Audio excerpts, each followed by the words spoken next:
What I have done is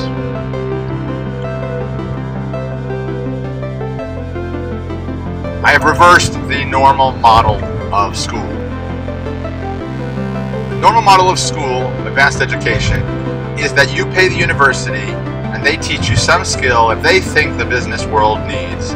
And we know from surveys that it's not usually the case, that many of the degrees that students are learning, they don't know how to apply them.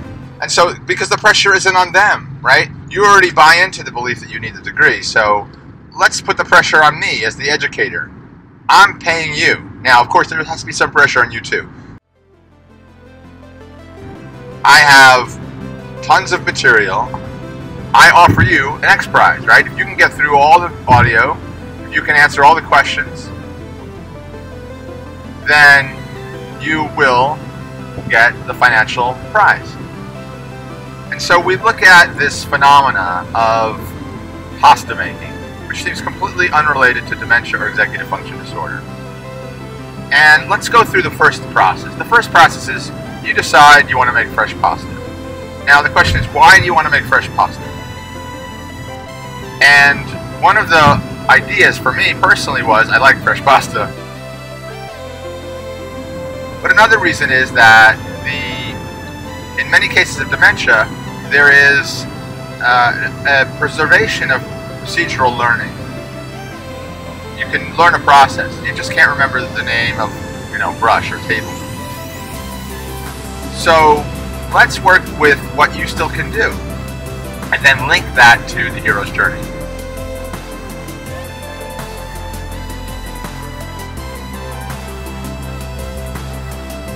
Executive function disorder, the challenge is that you think there's something really exciting like making your own pasta, but then you go online and Amazon's full of people saying, for each pasta maker, a certain percentage are saying, this thing is a piece of junk, don't waste your money.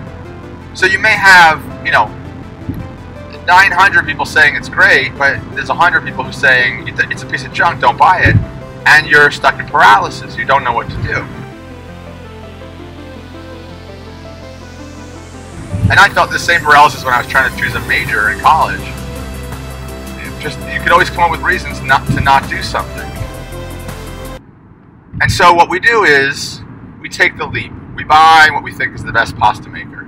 Now we see what is behind our decision, right? Are we going to buy a manual pasta maker where you got to do a lot of cranking and grinding, or we buy an electric one?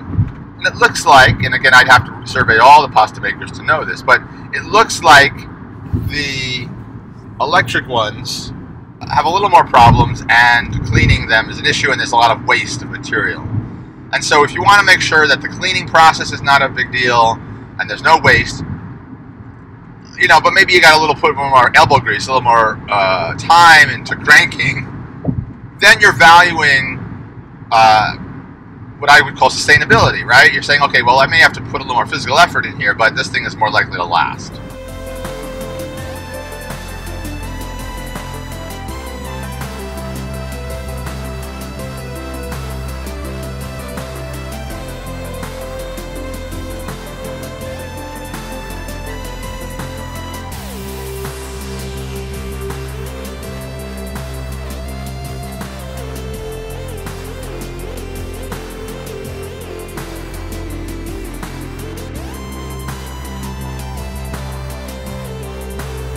Giving this pasta class and giving this talk. Now, I'm not going to be there physically probably. Extra points if you Skype me in. I want you to present the material that we're talking about here to the people in the context of making pasta. And it's kind of like we're on a scavenger hunt. And what I refer to this to is like sort of the gamification of work. Part of the gamification of work is creating your own pie chart, is what are you going to spend your time doing? And so what I'm trying to do in the social entrepreneurship phase is not just, do some good deed for the world, but more like Zappos and Holacracy. I'm trying to reshape how organizations are structured.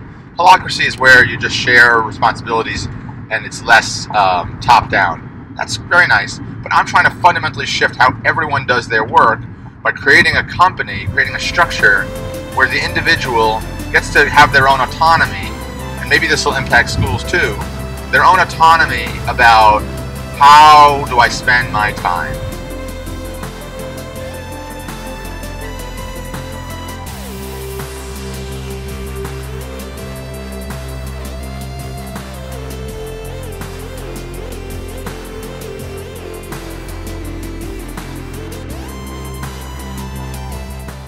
Now, obviously, as an employer and as a professor too, if someone is teaching, we do want students to understand some of the fundamental principles that are underpinning our reshaping or our not reshaping or maintenance of the existing structure.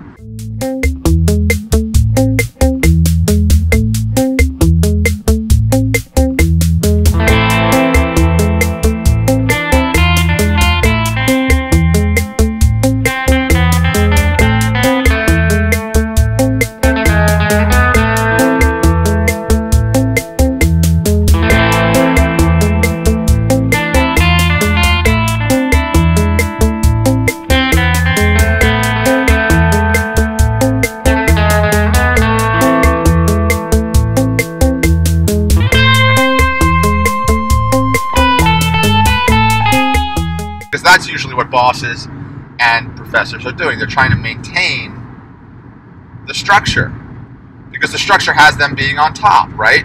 It has you working really long hours in order to make some. Karl Marx talked about this. They make a profit on your time, and obviously a business wants to do some profit on your time, but by reshaping this, by the very fundamental training process being one where I pay you, maybe we can loosen that one up a little bit. And we want also to constantly evolve. So if someone comes up and says, you know what, maybe you think it should be about pasta making, and I understand why, because I've taken the test, so I've proven you, I know why you're saying it should be about pasta making, but to me that's just a waste of time. I want to talk directly to the people.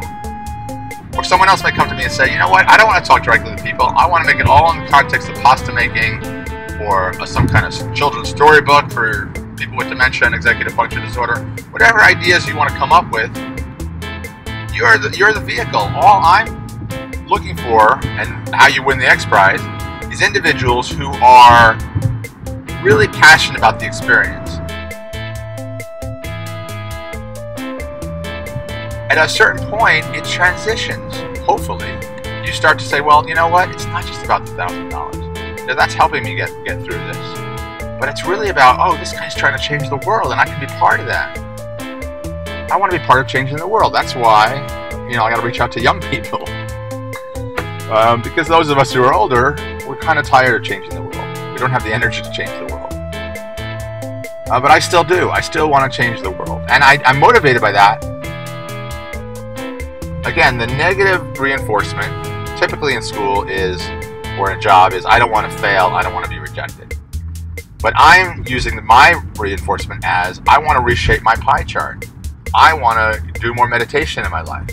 And the only way I see that being possible, and maybe it's not true, but the way I see it being possible is for me to do this crazy X Prize university where I pay you to go through these courses. But okay, that's fine. I think it'll work.